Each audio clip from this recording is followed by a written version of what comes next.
Junior's hands trembled as he slid the padlock into place, his tired body aching from another long... Hey there! If you are enjoying this video, take a second to like, subscribe, and turn on the notification bell so you never miss an update. Your support keeps us going. Thank you. Day at the shop. Just as he turned to leave, a shadow moved behind him. Before he could react, 3 masked men burst through the door, guns glinting under the dim shop light. One grabbed him by the collar, slamming him against the counter. "Where's the money?" The morning air in Umuaka, a peaceful village in the eastern part of Nigeria, carried the scent of roasted yam and palm oil as smoke curled from cooking huts. Birds sang from the tall palm trees, and children played barefoot on the dusty paths, their laughter mingling with the rhythmic pounding of fufu in wooden mortars. Women balancing clay pots on their heads made their way to the stream, their wrappers swaying with each step.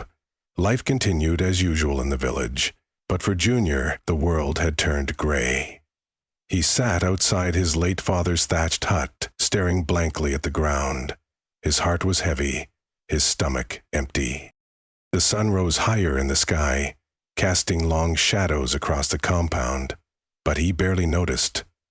The once vibrant yard, where his mother used to sing as she pounded cassava, now felt like a graveyard of memories. His mother had passed just 2 months ago, after a long illness that the village herbalists failed to cure. Day after day, Junior had watched her waste away, her once bright eyes dimming as she struggled to even lift a hand to his face. He had stayed beside her, hoping, praying, but in the end, all he could do was watch as the last breath left her frail body.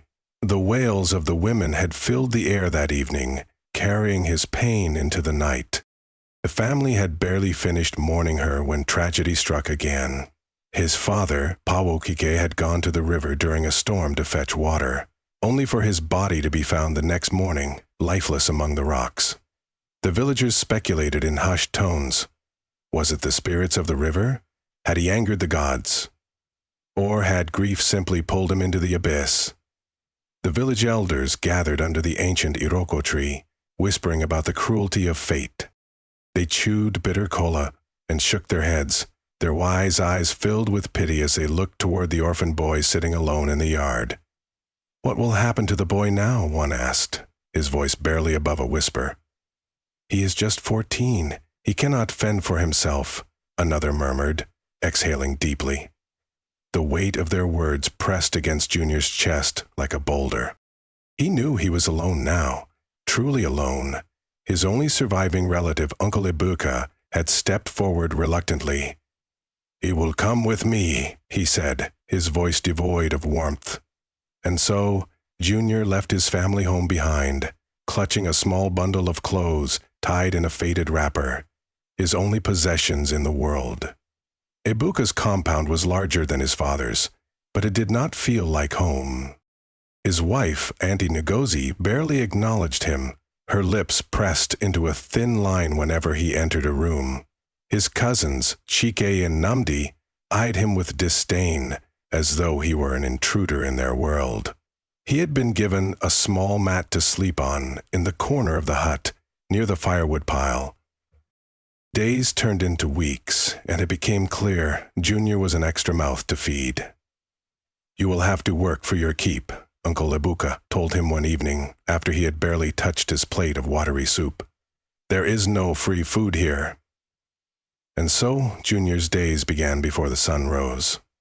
He fetched water from the stream, his bare feet stinging against the cold morning ground. He swept the compound, gathered firewood, and washed the family's clothes by the river, his small hands scrubbing until they were raw. When he hesitated or moved too slowly, Auntie Ngozi's voice would lash at him like a whip. "Lazy boy, do you think this is your father's house?"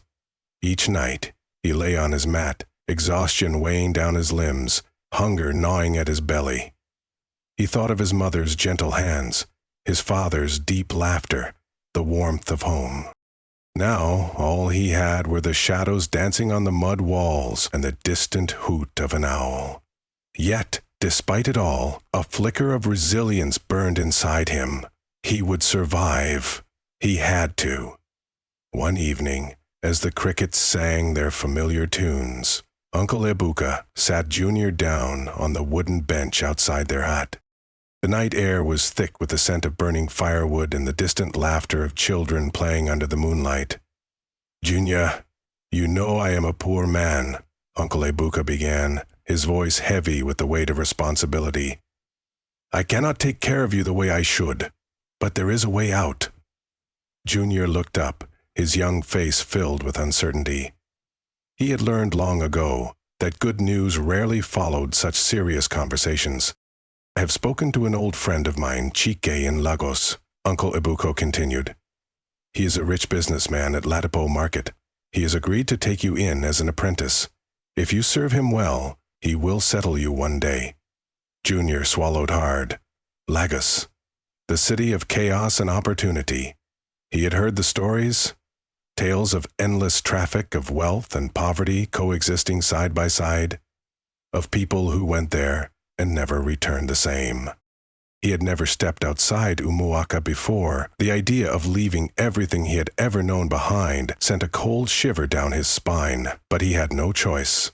That night, sleep did not come easily. He lay on his thin mat, staring at the mud ceiling, listening to the distant hoot of an owl. His mind raced with questions. What would life in Lagos be like? Would Chike be kind? Would he ever see Umuaka again? At the first light of dawn, Auntie Ngozi handed him a small bundle. 2 shirts, a pair of shorts, and a loaf of bread wrapped in brown paper. Uncle Ebuka gave him his father's old red cap, the only thing of sentimental value he had left. "Remember where you come from," Uncle Ebuka said, placing a firm hand on Junior's shoulder. "Work hard, be obedient, and one day you will be a man of your own." With that, they walked to the motor park where a rusty, overfilled bus was waiting. The driver honked impatiently as passengers clambered in, their belongings tied in sacks or balanced on their heads.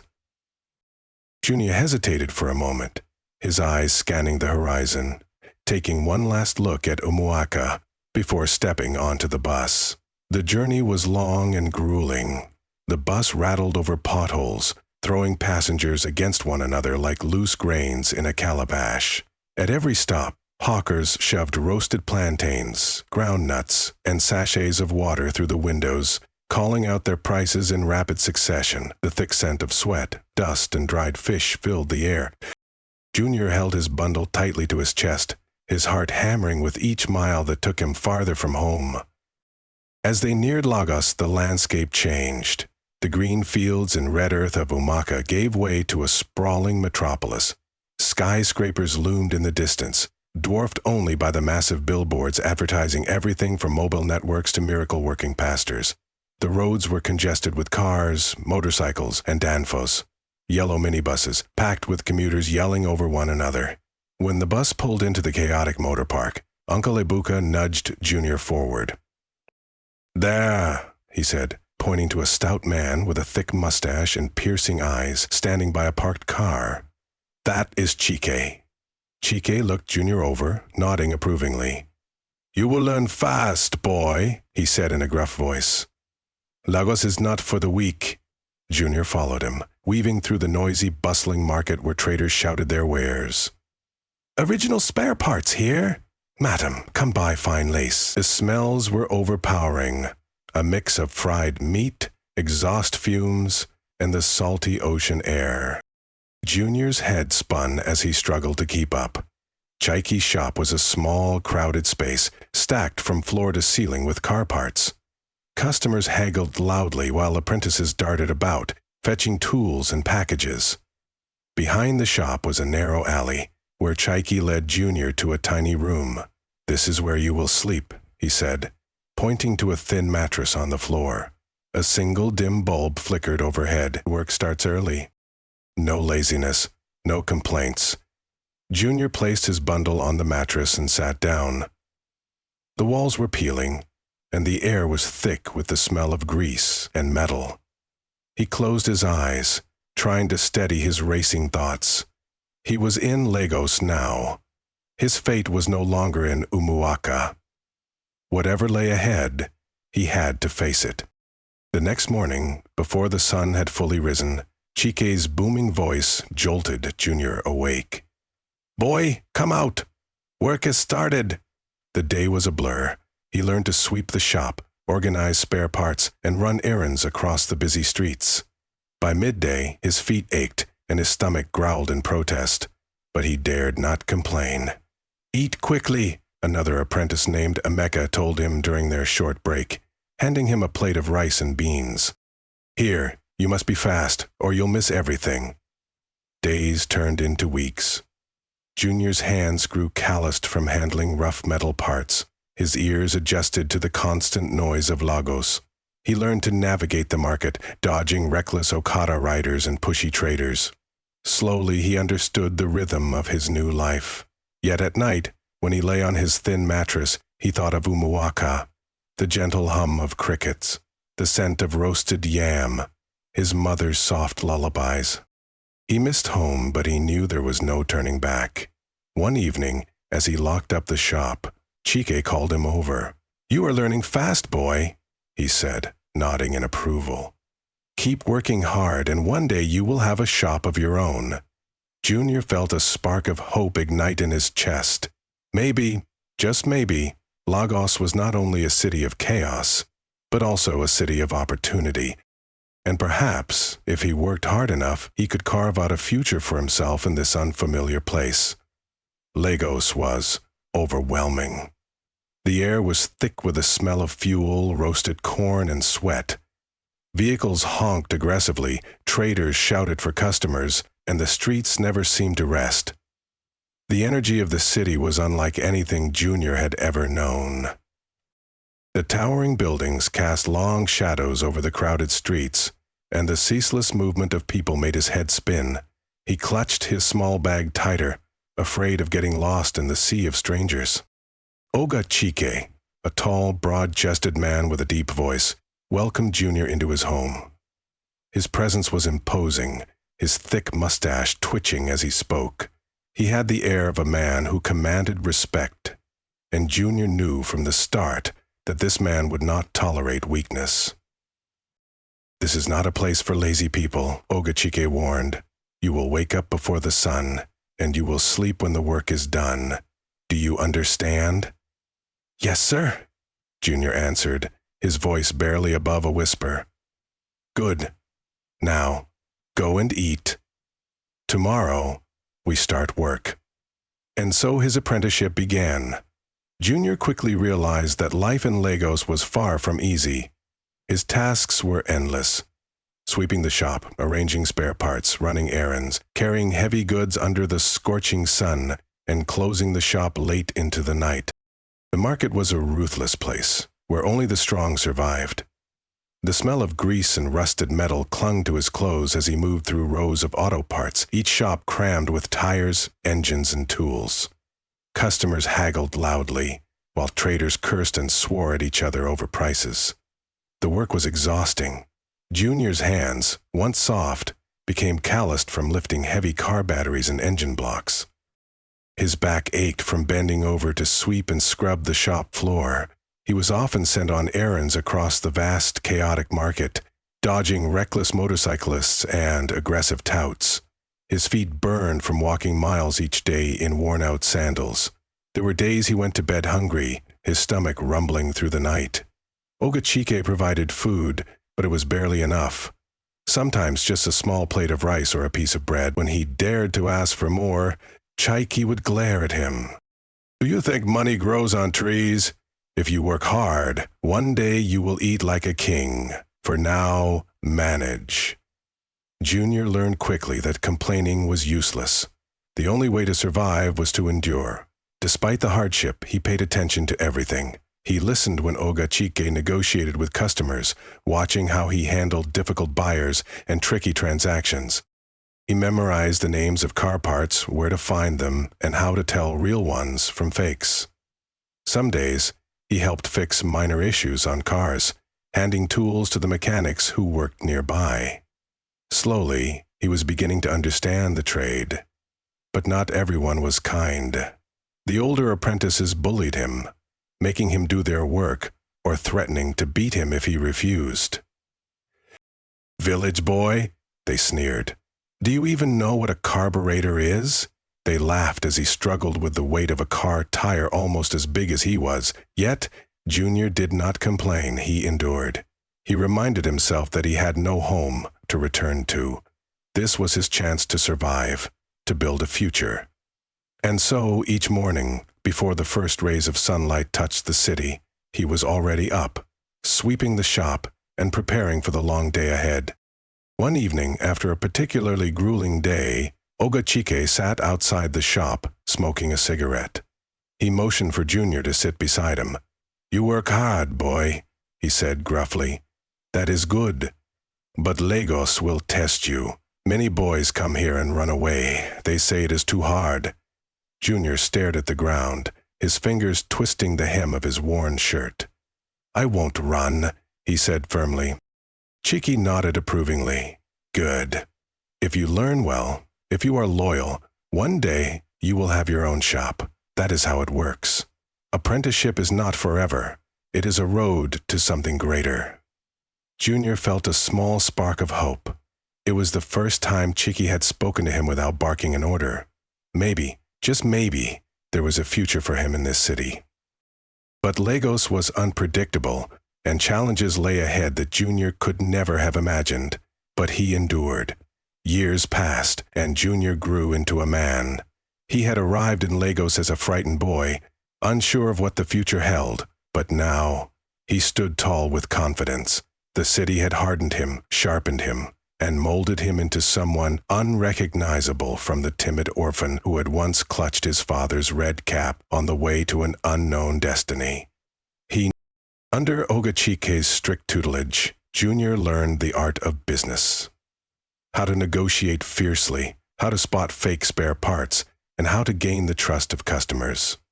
He no longer hesitated when dealing with suppliers or haggling with stubborn buyers. He knew the true value of every piece of metal, every bolt, every engine part. More importantly, he had learned patience, endurance, and the value of hard work. His hands, once delicate and untrained, were now rough with years of labor. His skin darkened from long hours under the Lagos sun. He had also gained a reputation. Traders in the market spoke of him with admiration. That boy, no, that man, Junior, he knows his work. Customers sought him out because they trusted him. Even the older apprentices, who once mocked him, now nodded in respect when he passed. He had earned his place in Ladipo Market. Despite the exhausting workload and sleepless nights, Junior remained focused. He often reflected on his past, the memories of his parents pushing him forward. He vowed never to let their sacrifices be in vain. Some days he worked late into the night, arranging the shop, studying price fluctuations, and listening attentively to Chiki's advice. He wanted to be more than just a trader. He wanted to build an empire. One evening, after 7 years of loyal service, Ogachike called him into his small office at the back of the shop. The wooden desk, covered with receipts and account books, was a familiar sight. Junior had stood before it many times, receiving instructions or reprimands. But this time, there was something different in the air. Chike sat back in his chair, studying Junior for a long moment. "Junior, you have been faithful," he said finally, his deep voice carrying an air of finality. "It is time." Junior's heart pounded. Could it be? He had dreamed of this moment, but never dared to expect it so soon. Chike leaned forward, a rare smile tugging at his lips. "Here is in 15 million and a fully stocked shop in Mushin. You are now your own master." For a moment the words didn't register. The world seemed to pause. Junior's eyes widened as he stared at the envelope filled with crisp Naira notes. His own shop? His own business? His own future? Tears welled in his eyes, but he blinked them back. He had worked too hard to let emotions overcome him now. Slowly, he knelt before Chike and touched his feet, a sign of deep respect. "Thank you, sir. I will never forget this." His voice was steady, but inside, He was trembling with gratitude and disbelief. Chike placed a firm hand on Junior's shoulder. "Do well, my boy. Work hard. Honor our name. And one day you will do the same for another." Junior nodded, his heart swelling with determination. The boy from Umwaka had become a man, and now his journey was truly beginning. The night before his departure, Junior could not sleep. He lay on his small mattress, staring at the ceiling, thoughts racing through his mind. Would he succeed? Would he fail? He thought about the struggles, the hunger, the long days of carrying heavy goods under the sun.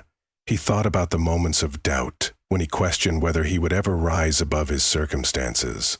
At dawn, he packed his few belongings. The same small bag he had carried when he first arrived in Lagos. But this time, he left with more than just clothes. He carried knowledge, experience, and a burning desire to make something of himself. The next morning, as he stepped out of Chike's shop for the last time as an apprentice, he felt a strange mix of emotions: fear, excitement, and an unshakable sense of purpose. The bustling market, once intimidating, now felt like home. But it was time to build his own. As he boarded the bus to Mushin, he clutched the envelope tightly. He gazed out of the window, watching the city come to life with its usual chaos. He was no longer the boy who had arrived years ago. He was a man, ready to carve his own path in the unforgiving, yet promising land of Lagos. With his new shop, Junior wasted no time. He poured his heart and soul into the business, arriving before sunrise and leaving long after sunset. The shop, located in the bustling Mushin district, was small but full of potential. He knew that success in Lagos was not given. It was fought for, and Junior was ready for the fight. From the very first day, he focused on what set him apart. He was honest, hardworking, and determined to treat his customers well. He offered fair prices, ensured his spare parts were authentic, and never tried to cheat his buyers. In a market filled with dishonest traders who mixed fake goods with genuine ones, Junior's honesty was like a breath of fresh air. Word spread quickly. Customers returned, bringing friends and family along. His shop, once just another stall among many, became one of the most trusted in the area. But as his business grew, so did jealousy. Other traders whispered about him, some admiring his hard work, others resenting his success. But the real danger was not from his competitors. It was from within. Unknown to him, Ifaniyi, his most trusted worker, had been nursing silent envy. Ifaniyi had joined the business a year after Junior opened the shop. He had been loyal, or so it seemed. Junior treated him like a younger brother, teaching him everything he knew, trusting him with the shop's finances, and even letting him handle major transactions when he was away. But Ifeanyi was not satisfied. He watched as customers flocked to Junior, as traders respected him, as money flowed into the business, and with each passing day, the bitterness in his heart grew. He believed that he deserved more, that he had worked just as hard, that he should not always be the one following orders. The resentment festered, turning into something dangerous. One evening, as Junior prepared to close shop, he noticed Ifeanyi standing near the entrance, whispering to a group of strangers. Something about their body language unsettled him. The way Ifeanyi glanced over his shoulder, the way the men nodded discreetly, their eyes shifting toward the shop. Junior's instincts screamed at him. He had been in Lagos long enough to recognize trouble when he saw it. Trying not to draw attention, he continued packing up, but his mind raced. Who were those men? Why was Ifeanyi speaking to them in such a secretive manner? Was it just harmless conversation, or was something more sinister at play? That night, Junior barely slept. He lay on his mattress, staring at the ceiling, replaying the scene over and over in his mind. Ifeanyi had never given him a reason to doubt him before, but something felt off. The next morning, he decided to keep a close watch. Over the next few days, Junior observed Ifeanyi carefully. He noticed small things: a delay in reporting sales, a missing receipt here and there, an uneasy look whenever Junior asked about certain transactions. The final proof came when he overheard a conversation between Iphigenie and a supplier. "Just make sure the goods arrive at the other location," Iphigenie muttered, unaware that Junior was nearby. Junior's heart pounded. Another location? What other location? He stepped out from behind the shelves. "Iphigenie, what location are you talking about?" Iphigenie froze.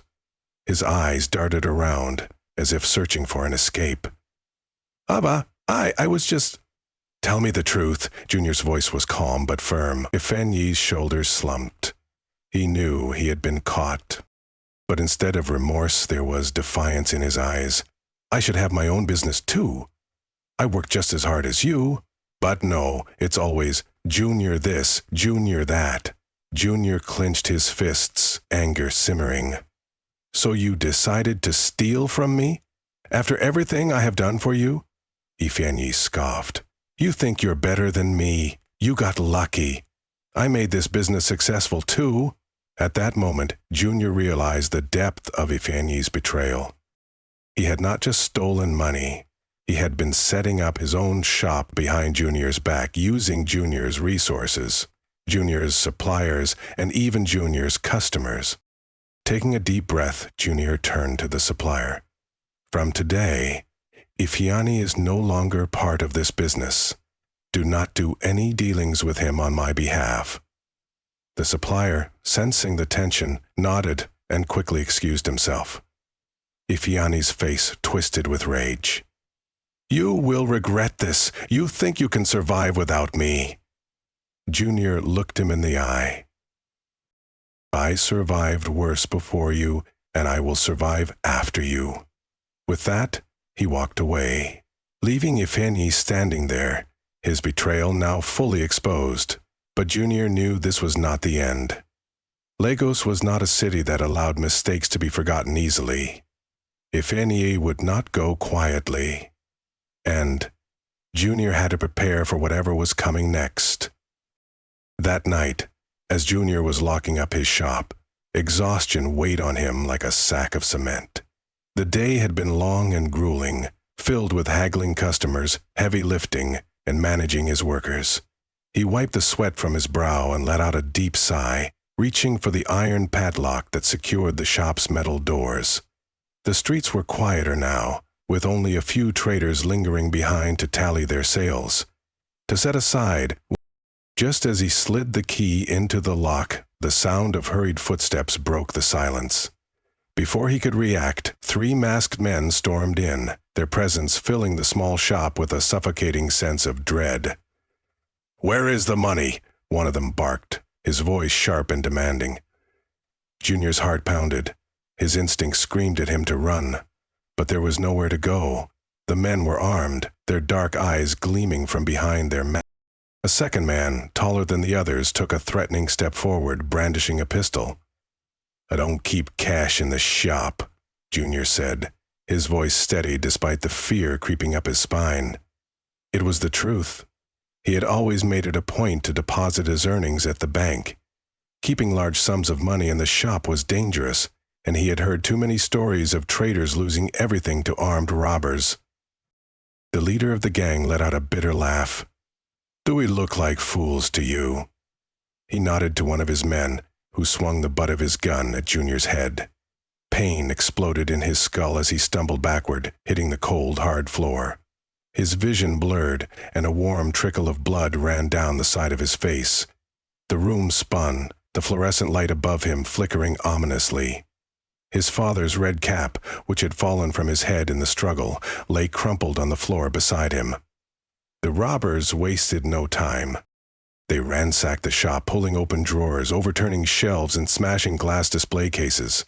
The sound of metal and glass crashing against the concrete floor echoed in Junior's ears. He wanted to move, to stop them, but his body refused to cooperate. His breaths came in short gasps, his mind reeling from the blow. The taller robber growled in frustration, "Nothing here!" He kicked over a crate of spare parts, sending nuts and bolts scattering across the floor. "Check the back room," another ordered. They stormed into the small storage area, tearing through boxes and tossing items aside. Junior could hear their curses as they found nothing of value. Minutes passed, though it felt like an eternity. Finally, realizing they wouldn't get what they wanted, the thieves grabbed whatever small cash and valuables they could find, some loose change from the register, a few expensive spare parts, and fled into the night, their heavy footsteps disappearing down the narrow alley behind the shop. Junior lay there, his pulse hammering in his ears. His fingers trembled as he reached up to touch his forehead. When he pulled his hand away, it was slick with blood. The pain throbbed, sharp and relentless, but worse than that was the deep sense of violation. His shop, his hard-earned business, had been torn apart like it was nothing. A distant voice called his name. Then, footsteps, fast and urgent. "Junior! Junior!" A familiar face hovered above him. It was Bala, a fellow trader from a few shops down. His dark skin glistened with sweat, and his eyes were wide with concern. "My God, what happened?" Junior tried to speak, but the words wouldn't come. The pain in his head made thinking difficult. "Don't move," Bala said, his voice firm but gentle. He turned to another trader who had gathered nearby. "Call for help. We need to get him to a hospital." Within minutes, more people had arrived. Some cursed the robbers under their breath, while others shook their heads in pity. A few traders began picking up the scattered items, righting overturned shelves and sweeping up the shattered glass. Though there was no fixing the damage tonight, they wanted to help. A keki nepip, the yellow tricycle that served as Lagos's most common mode of transport, pulled up outside the shop. Bala and another man helped Junior to his feet, careful of his injury. His legs wobbled, but he managed to stand with their support. The pain in his head pulsed relentlessly, and dizziness threatened to pull him back down. "Easy, easy," Bala muttered, guiding him into the keke. "We'll take you to the hospital. Just hold on." The ride through the streets of Mushin was a blur of neon lights, honking horns, and the distant sound of shouting. Lagos never truly slept, but at that moment, Junior felt himself slipping into the darkness. The next thing he knew, he was in a stark white room, the smell of antiseptic filling his nostrils. A sharp pain throbbed in his forehead. He groaned and tried to sit up, but a gentle hand pressed him back down. "Rest," a soft voice said. "You lost a lot of blood, but you'll be okay." Junior turned his head slightly and saw a nurse standing beside the bed, adjusting the drip attached to his arm. Bala was sitting nearby, his face lined with worry. "You're lucky, my friend," Bala said. "If we hadn't found you when we did," he shook his head, leaving the sentence unfinished. Junior exhaled slowly, his body aching with every breath. The events of the night came rushing back. The masked men, the gun, the blow to his head, the destruction of his shop. Anger and frustration built up inside him, but so did something else. Determination. He had come too far to let this break him. His business had survived its first real challenge, and so had he. Now he had to rebuild, and this time he would be ready for whatever came next. While recovering, the biggest betrayal came. Lying in his hospital bed, Junior felt the weight of his injuries pressing down on him. His head throbbed, and every movement sent a jolt of pain through his body. The wound on his forehead, though stitched up, still burned. Yet, none of this compared to the ache in his heart when Bala walked in, his face grave. "Junior, we found out who did this," Bala said, hesitating as if he didn't want to say the next words. Junior's stomach twisted. "Who?" he croaked, his throat dry. Bala sighed and took out his phone. He tapped the screen a few times before holding it out. The watch. Junior squinted at the small screen. The CCTV footage from his shop played before him. He saw himself locking up, exhausted from the long day. Then the masked men stormed in. His heart pounded as he relived the moment. The gun pointed at him, the violent strike to his head, the ransacking of his shop.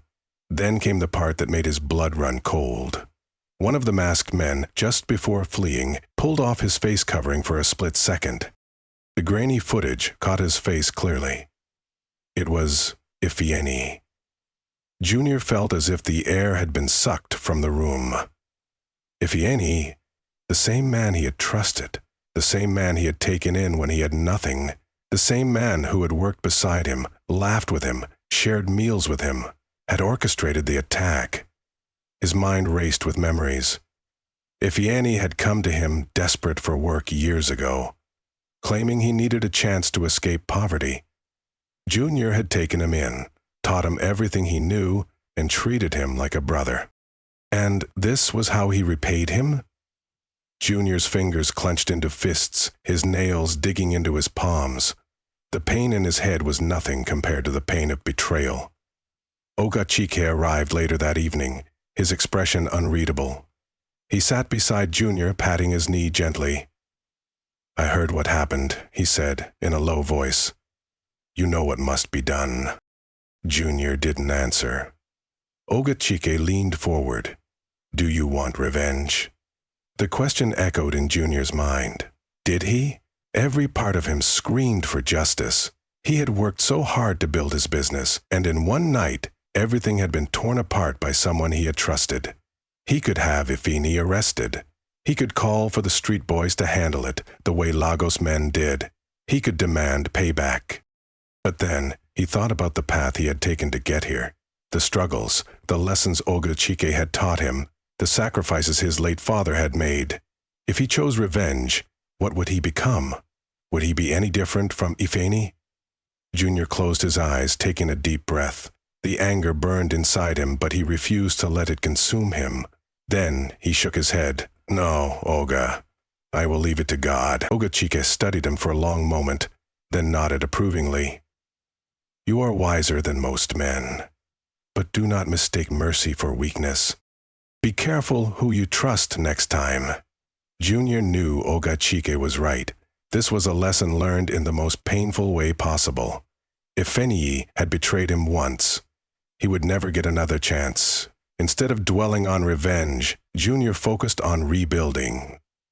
The next morning, still weak but determined, he called Bala. "Take me to the shop." Bala hesitated. "Are you sure you need rest?" "I need to see it with my own eyes," Junior insisted. When he arrived at the shop, the sight nearly broke him again. Shelves were overturned, glass shards still littered the floor, and boxes lay scattered like forgotten relics of what once was. His workers stood by the entrance, their faces a mix of sorrow and determination. "Oga, we will help you rebuild," one of them said. Junior swallowed the lump in his throat. "Thank you." With sheer willpower, he began to pick up the pieces. Over the next few weeks, he worked tirelessly. He restocked the shop little by little, investing what money he had left. The kindness of fellow traders surprised him. Some lent him supplies on credit. Others offered to help fix the damages without asking for anything in return. Even customers returned, showing their loyalty despite the setback. News spread about the robbery and betrayal, and many came to express their support. "God will bless you for forgiving, Junior," an elderly woman told him one afternoon. Not many men would let go of vengeance. Forgiveness was difficult, but Junior knew holding on to anger would only slow him down. One day, as he arranged new stock on the shelves, a young boy hesitantly approached him. "Oga Junior, I hear you need workers." I am looking for a chance." Junior looked at the boy, seeing himself from years ago. He studied his face, his eyes filled with desperation, but also hope. "Do you know how to work in a spare parts shop?" Junior asked. The boy shook his head. "No, but I will learn. I am ready to work hard." Junior thought for a moment. Then he nodded. "Come tomorrow. We start early."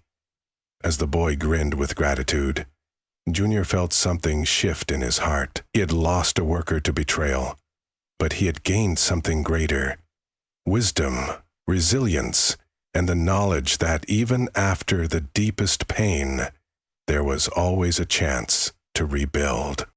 And so, he continued forward, stronger than ever. With renewed determination, Junior reopened his shop, now wiser and more cautious. He knew that survival in Lagos required more than just hard work. It demanded resilience, foresight, and a willingness to adapt. The robbery and betrayal had shaken him, but they had also taught him invaluable lessons about trust, security, and the unpredictable nature of success. His first step was installing a better security system. He invested in reinforced metal doors, a more advanced CCTV system, and hired a night guard to watch over the shop after hours. These precautions gave him a sense of control, ensuring that he would never again be caught off guard. No longer would he assume that loyalty came without question. Every worker, every deal, every transaction would be handled with heightened awareness. Junior also became more selective about the people he surrounded himself with. He hired only those with strong recommendations, men and women whose backgrounds he could verify. He paid close attention to their character, observing their work ethic and honesty. Trust had to be earned, not freely given. Ifani's betrayal had taught him that even the closest allies could harbor envy, and he was determined never to make the same mistake twice. The changes he implemented had an immediate impact. Customers noticed the new level of professionalism, and business picked up rapidly. Within months, Junior's shop was thriving again, stronger than before. His reputation for fair pricing and honesty spread, attracting more customers than ever. People admired his resilience, how he had suffered a major setback but had risen again, refusing to be defeated by circumstances. As his business grew, so did his ambitions. The shop that once felt like a dream come true now seemed too small for his vision. Junior started making plans to expand. He scouted locations for a second shop, searching for a place with high customer traffic. After careful consideration, he found a spot in another bustling market and took the leap. Opening the second shop was both exhilarating and terrifying. It required significant investment, time, and effort, but Junior was prepared. He hired a trustworthy manager to oversee the new shop, while he continued to focus on his first business. Every day, he split his time between both locations, ensuring that the same standards of quality and customer service were upheld. The risk paid off. Within a year, both shops were flourishing, solidifying his name as one of the most reliable traders in the spare parts business. Success, however, was not just about making money. Junior remembered how Ogachike had once taken him in, training him when he had nothing. He knew it was his turn to do the same for others. With this in mind, he started training apprentices, young men from poor backgrounds who had little but were willing to learn. Some were orphans like he had once been. Others were boys trying to escape a life of crime. To each of them, he became a mentor, teaching them not just about business, but about life. Junior's apprentices quickly became an extension of his family. He instilled in them the values of honesty, diligence, and perseverance. He taught them how to negotiate, how to identify quality goods, and most importantly, how to build a reputation that customers could trust. In them, he saw reflections of his younger self, eager, hungry for success, but uncertain of the road ahead. He guided them, just as Ogachike had guided him, knowing that their success would one day be his greatest legacy. One evening, as Junior stood in front of his shops, watching the golden sunset cast its glow over Lagos, he allowed himself a rare moment of reflection. He thought back to the boy who had left Umuaka years ago, clutching a small bag of clothes and his father's old red cap. Uncertain of what lay ahead, he had come to Lagos with nothing but hope and desperation, had faced betrayal, loss, and hardship. And yet, he had survived. More than that, he had thrived. His journey had been anything but easy. There were nights he had gone to bed hungry, days when exhaustion threatened to break him. There had been moments of doubt, times when he questioned if he was strong enough to keep going. But with each challenge, he had grown stronger. His past was filled with pain, but it had also shaped him into the man he was today. He smiled to himself, feeling a deep sense of satisfaction. His businesses were flourishing, his apprentices were learning, and for the first time in his life, he felt truly at peace. There would always be challenges ahead. Life in Lagos was never predictable, but he was ready for whatever came next. Junior had built something lasting. Not just a business, but a future, a legacy.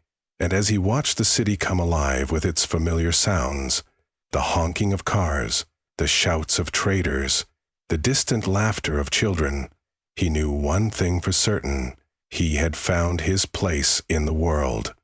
Hard work and patience lead to success, as seen in Junior's journey from hardship to prosperity after years of dedicated service. However, not everyone will celebrate your achievements. Envy and betrayal often come from those closest to you, just as Ifini's jealousy led to treachery. Despite facing tragedy and deceit, resilience is key, and Junior's ability to rise again proved that setbacks are not the end but stepping stones to greater success. His kindness and integrity not only earned him loyal customers, but also secured his long-term growth in business. Most importantly, forgiveness is power. Instead of seeking revenge, Junior chose to move forward, proving that true strength lies in rebuilding and shaping a brighter future.